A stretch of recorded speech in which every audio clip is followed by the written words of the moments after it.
That was Friday night. Elnora came home Saturday morning and began work. Mrs. Comstock asked no questions, and the girl only told her that the audience had been large enough to more than pay for the piece of statuary the class had selected for the hall. Then she inquired about her dresses and was told they would be ready for her. She had been invited to go to the Birdwoman's to prepare for both the sermon and commencement exercises. Since there was so much practicing to do, it had been arranged that she should remain there from the night of the sermon until after she was graduated. If Mrs. Comstock decided to attend, she was to drive in with the Sintons. When Elnora begged her to come, she said she cared nothing about such silliness. It was almost time for Wesley to come to take Elnora to the city, when fresh from her bath, and dressed to her outer garment, she stood with expectant face before her mother and cried, "Now my dress." "Mother." Mrs. Comstock was pale as she replied, "It's on my bed. Help yourself." Elnora opened the door and stepped into her mother's room with never a misgiving. Since the night Margaret and Wesley had brought her clothing, when she first started to school, her mother had selected all of her dresses, with Mrs. Sinton's help made most of them. And Elnora had paid the bills. The white dress of the previous spring was the first made at a dressmaker's. She had worn that as junior usher at commencement, but her mother had selected the material, had it made, and it had fitted perfectly and had been suitable in every way. So with her heart at rest on that point, Elnora hurried to the bed to find only her last summer's white dress, freshly washed and ironed. For an instant she stared at it, then she picked up the garment, looked at the bed beneath it, and her gaze slowly swept the room. It was unfamiliar. Perhaps this was the third time she had been in it since she was a very small child. Her eyes ranged over the beautiful walnut dresser, the tall bureau, the big chest, inside which she never had seen, and the row of masculine attire hanging above it. Somewhere a dainty lawn or mull dress simply must be hanging, but it was not. Elnora dropped on the chest because she felt too weak to stand. In less than 2 hours she must be in the church, at Onabasha. She could not wear a last year's washed dress. She had nothing else. She leaned against the wall and her father's overcoat brushed her face. She caught the folds and clung to it with all her might. "Oh, Father, Father," she moaned. "I need you.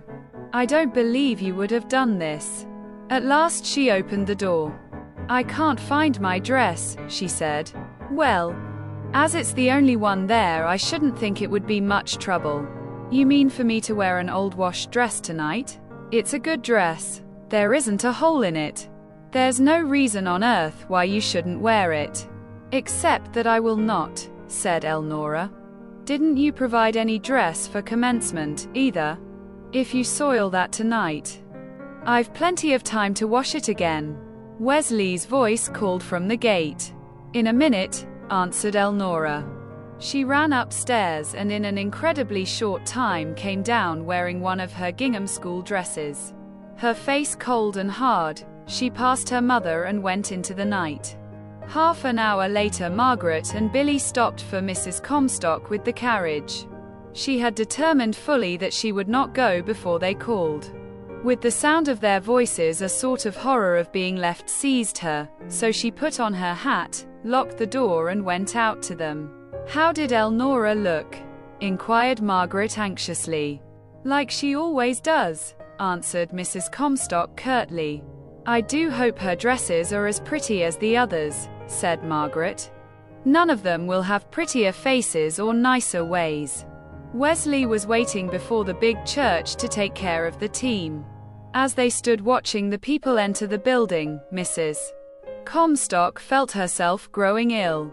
When they went inside among the lights, saw the flower-decked stage, and the masses of finely dressed people, she grew no better. She could hear Margaret and Billy softly commenting on what was being done. "That first chair in the very front row is Elnora's," exulted Billy, "'cause she's got the highest grades." and so she gets to lead the procession to the platform. The first chair. Lead the procession. Mrs. Comstock was dumbfounded. The notes of the pipe organ began to fill the building in a slow rolling march. Would Elnora lead the procession in a gingham dress? Or would she be absent and her chair vacant on this great occasion? For now, Mrs. Comstock could see that it was a great occasion. Everyone would remember how Elnora had played a few nights before, and they would miss her and pity her. Pity. Because she had no one to care for her. Because she was worse off than if she had no mother. For the first time in her life, Mrs. Comstock began to study herself as she would appear to others. Every time a junior girl came fluttering down the aisle, leading someone to a seat, and Mrs. Comstock saw a beautiful white dress pass, a wave of positive illness swept over her. What had she done? What would become of Elnora? As Elnora rode to the city, she answered Wesley's questions in monosyllables so that he thought she was nervous or rehearsing her speech and did not care to talk. Several times the girl tried to tell him and realized that if she said the first word it would bring uncontrollable tears. The bird woman opened the screen and stared unbelievingly. "Why? I thought you would be ready. You are so late," she said. "If you have waited to dress here, we must hurry." "I have nothing to put on," said Elnora. In bewilderment, the bird woman drew her inside. Did, she faltered. "Did you think you would wear that?" "No. I thought I would telephone Ellen that there had been an accident and I could not come. I don't know yet how to explain. I'm too sick to think." "Oh. Do you suppose I can get something made by Tuesday, so that I can graduate?" "Yes. And you'll get something on you tonight, so that you can lead your class. As you have done for 4 years. Go to my room and take off that gingham, quickly. Anna, drop everything, and come help me." The bird woman ran to the telephone and called Ellen Brownlee. "Elnora has had an accident.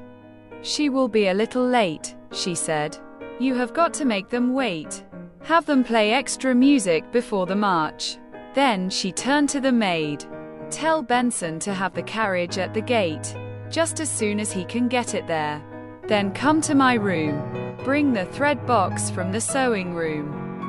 That roll of wide white ribbon on the cutting table, and gather all the white pins from every dresser in the house. But first come with me a minute. I want that trunk with the Swamp Angel's stuff in it, from the cedar closet," she panted as they reached the top of the stairs.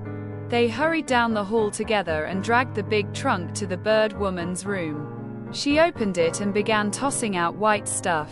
"How lucky that she left these things," she cried. "Here are white shoes, gloves, stockings, fans, everything. I am all ready, but a dress," said Elnora. The bird woman began opening closets and pulling out drawers and boxes. "I think I can make it this way," she said. She snatched up a creamy lace yoke with long sleeves that recently had been made for her and held it out. Elnora slipped into it, and the bird woman began smoothing out wrinkles and sewing in pins.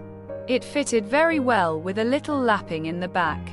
Next, from among the angel's clothing she caught up a white silk waist with low neck and elbow sleeves, and Elnora put it on. It was large enough, but distressingly short in the waist. For the angel had worn it at a party when she was 16.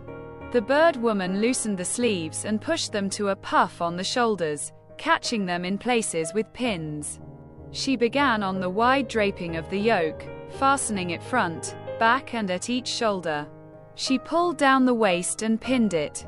Next came a soft white dress skirt of her own. By pinning her waistband quite 4 inches above Elnora's, the bird woman could secure a perfect empire sweep, with the clinging silk.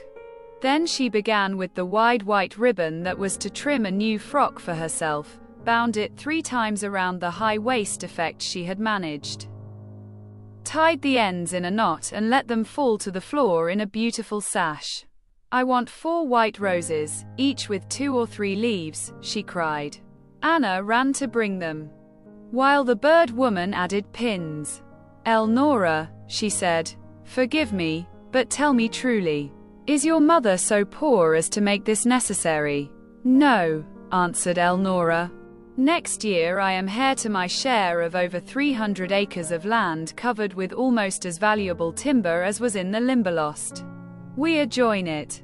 There could be 30 oil wells drilled that would yield to us the thousands our neighbors are draining from under us, and the bare land is worth over $100 an acre for farming. She is not poor, she is. I don't know what she is." A great trouble soured and warped her. It made her peculiar. She does not in the least understand, but it is because she doesn't care to. Instead of ignorance. She does not. Elnora stopped. "She is different," finished the girl. Anna came with the roses. The bird woman set one on the front of the draped yoke, one on each shoulder and the last among the bright masses of brown hair. Then she turned the girl facing the tall mirror. "Oh," panted Elnora, "you are a genius. Why, I will look as well as any of them." "Thank goodness for that," cried the bird woman. "If it wouldn't do, I should have been ill. You are lovely, altogether lovely. Ordinarily I shouldn't say that. But when I think of how you are carpentered, I'm admiring the result." The organ began rolling out the march as they came in sight. Elnora took her place at the head of the procession, while everyone wondered. Secretly they had hoped that she would be dressed well enough, that she would not appear poor and neglected. What this radiant young creature, gowned in the most recent style, her smooth skin flushed with excitement, and a rose-set coronet of red gold on her head, had to do with the girl they knew was difficult to decide. The signal was given and Elnora began the slow march across the vestry and down the aisle.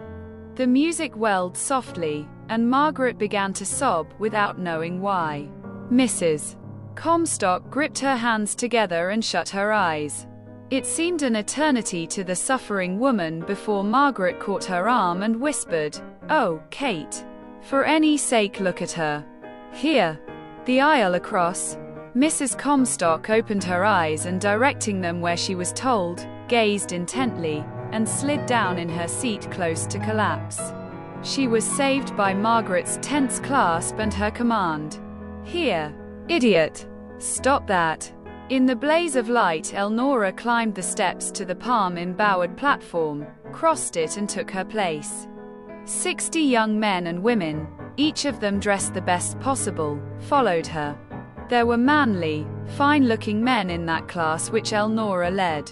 There were girls of beauty and grace, but not one of them was handsomer or clothed in better taste than she. Billy thought the time never would come when Elnora would see him, but at last she met his eye. Then Margaret and Wesley had faint signs of recognition in turn, but there was no softening of the girl's face and no hint of a smile when she saw her mother. Heartsick, Catherine Comstock tried to prove to herself that she was justified in what she had done, but she could not.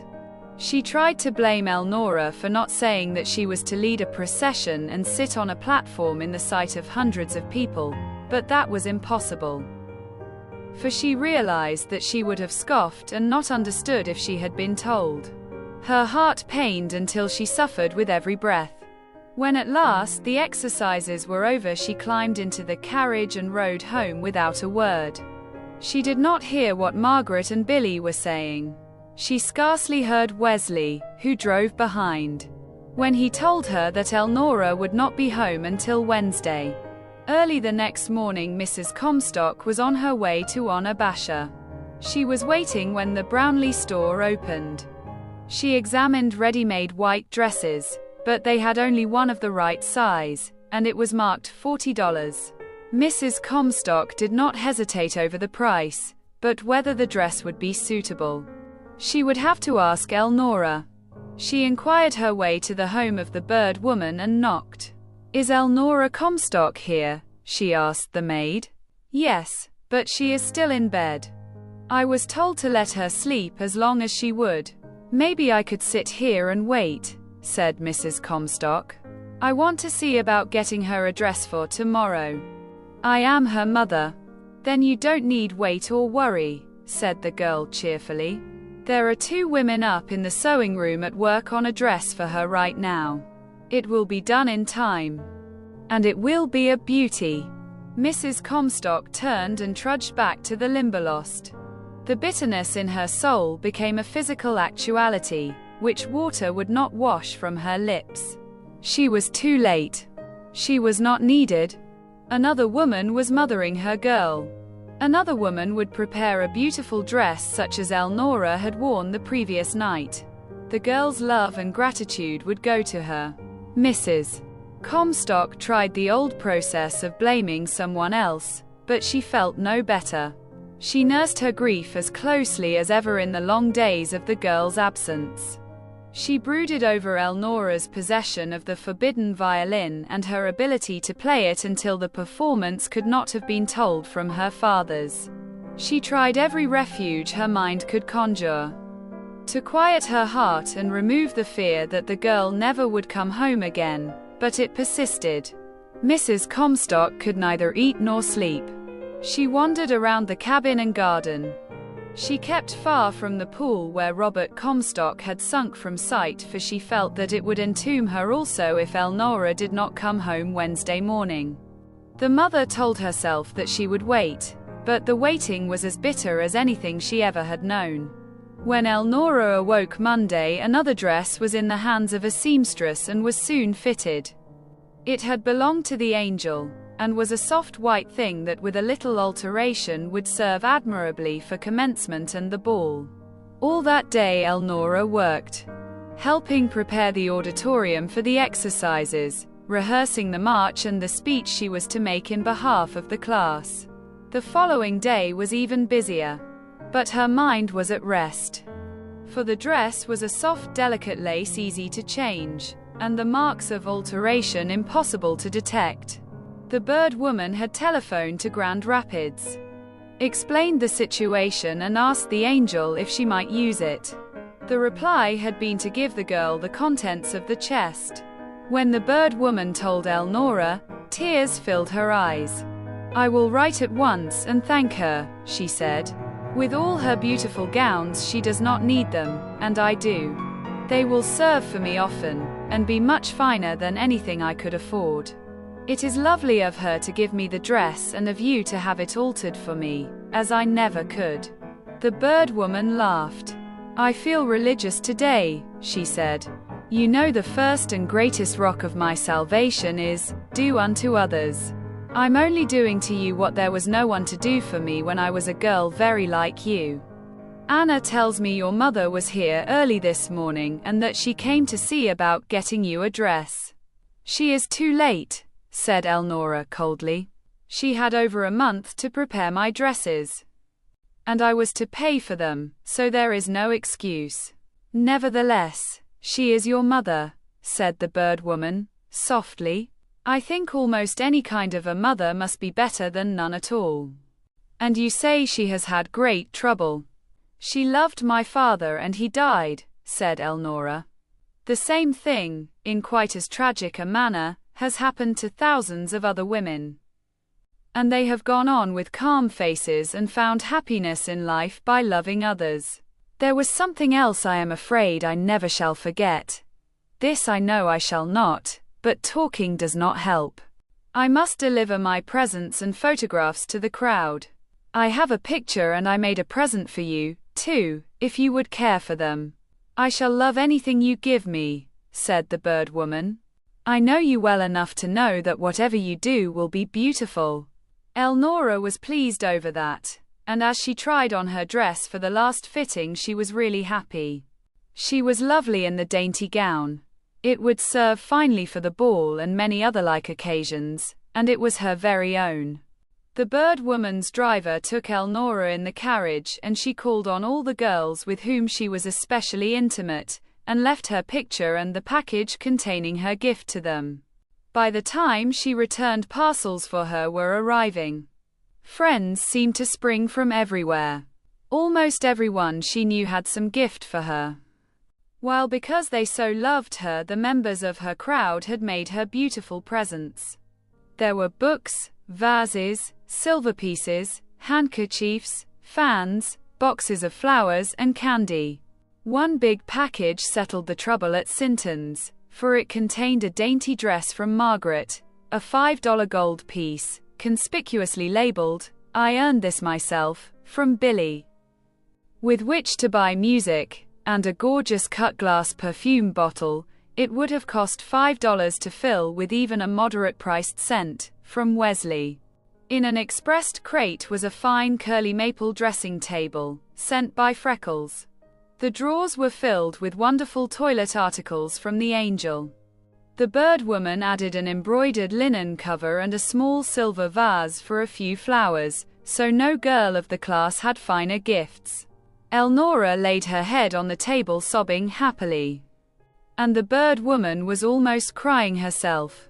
Professor Henley sent a butterfly book. The grade rooms in which Elnora had taught gave her a set of volumes covering every phase of life afield, in the woods, and water. Elnora had no time to read, so she carried one of these books around with her, hugging it as she went. After she had gone to dress, a queer-looking package was brought by a small boy who hopped on one foot as he handed it in and said, "Tell Elnora that is from her ma." "Who are you?" asked the bird woman as she took the bundle. "I'm Billy," announced the boy. "I gave her the $5. I earned it myself dropping corn, sticking onions, and pulling weeds." "My, but you got to drop, and stick, and pull a lot before it's $5 worth.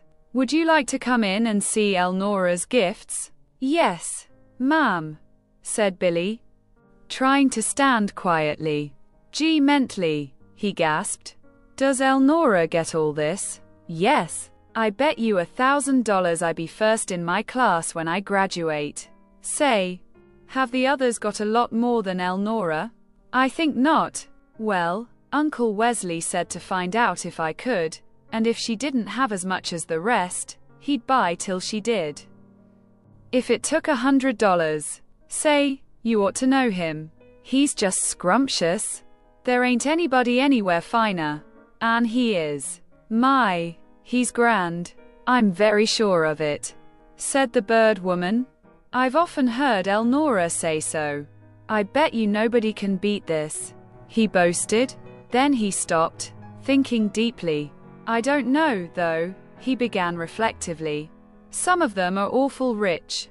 They got big families to give them things and wagon loads of friends, and I haven't seen what they have.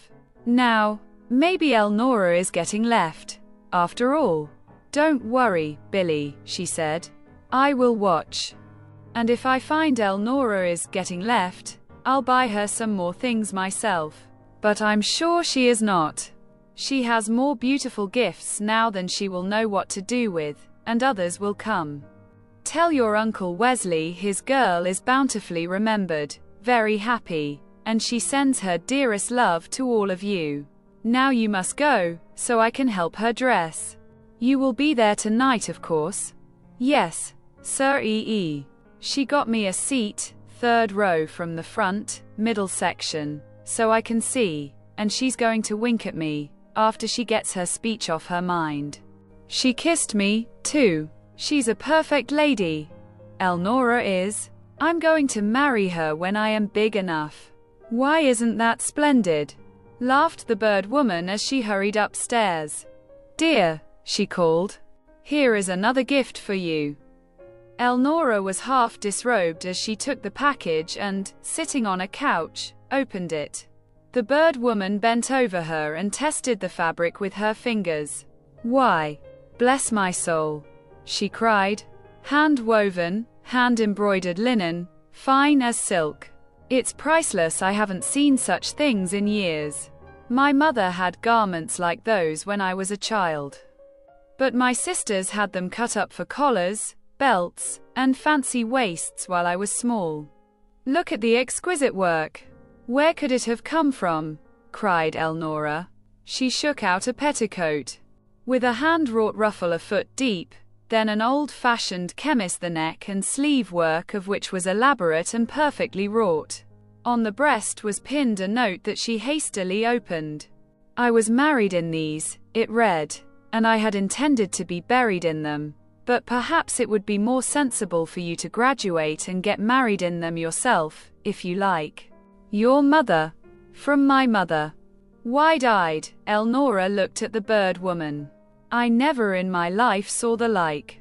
Mother does things I think I never can forgive, and when I feel hardest, she turns around and does something that makes me think she just must love me a little bit. After all, any of the girls would give almost anything to graduate in hand-embroidered linen like that. Money can't buy such things. And they came when I was thinking she didn't care what became of me. Do you suppose she can be insane?" "Yes," said the bird woman. "Wildly insane. If she does not love you and care what becomes of you." Elnora arose and held the petticoat to her. "Will you look at it?"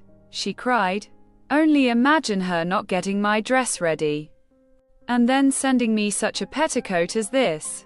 Ellen would pay $50 for it and never blink.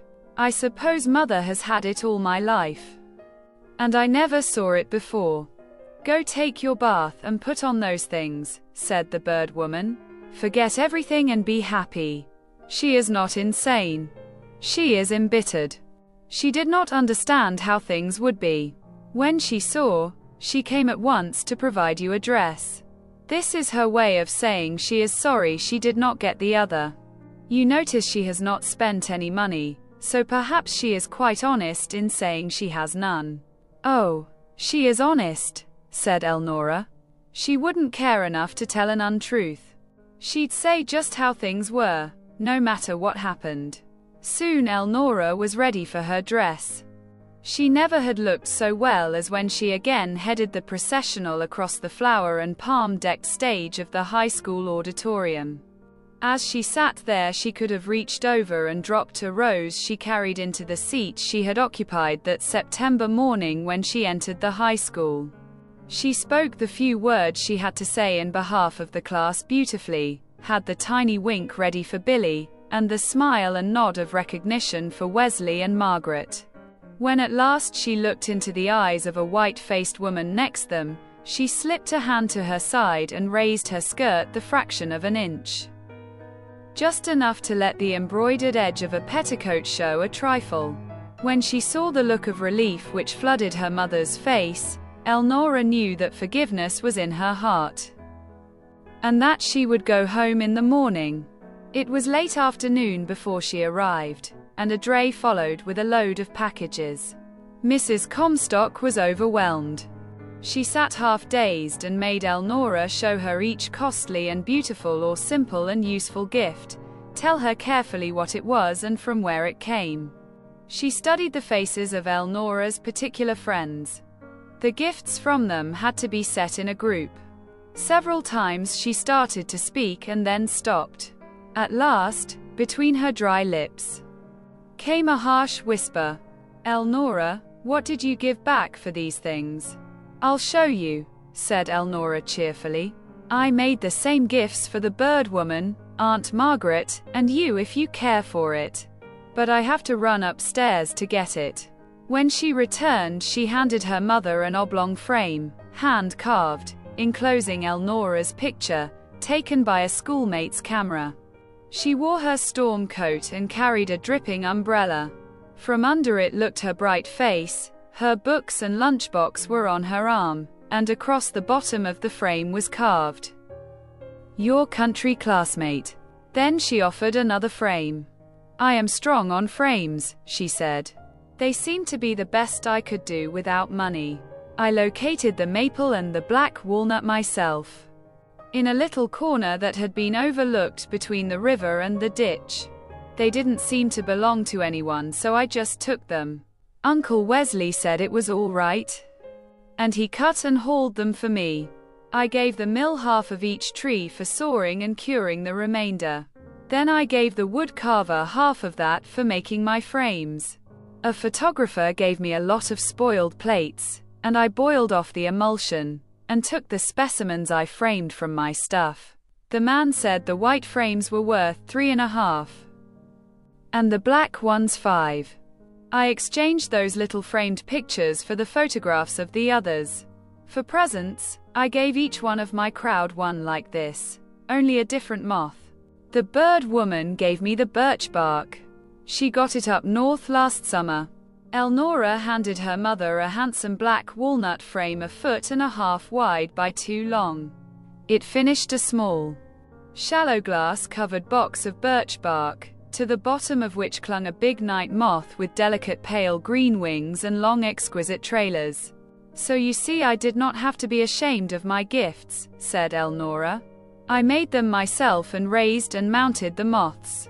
Moth, you call it, said Mrs. Comstock. I've seen a few of the things before. They are numerous around us every June night, or at least they used to be, said Elnora. I've sold hundreds of them, with butterflies, dragonflies, and other specimens. Now, I must put away these and get to work, for it is almost June and there are a few more I want dreadfully. If I find them, I will be paid some money for which I have been working. She was afraid to say college at that time. She thought it would be better to wait a few days and see if an opportunity would not come when it would work in more naturally. Besides, unless she could secure the yellow emperor she needed to complete her collection, she could not talk college until she was of age, for she would have no money.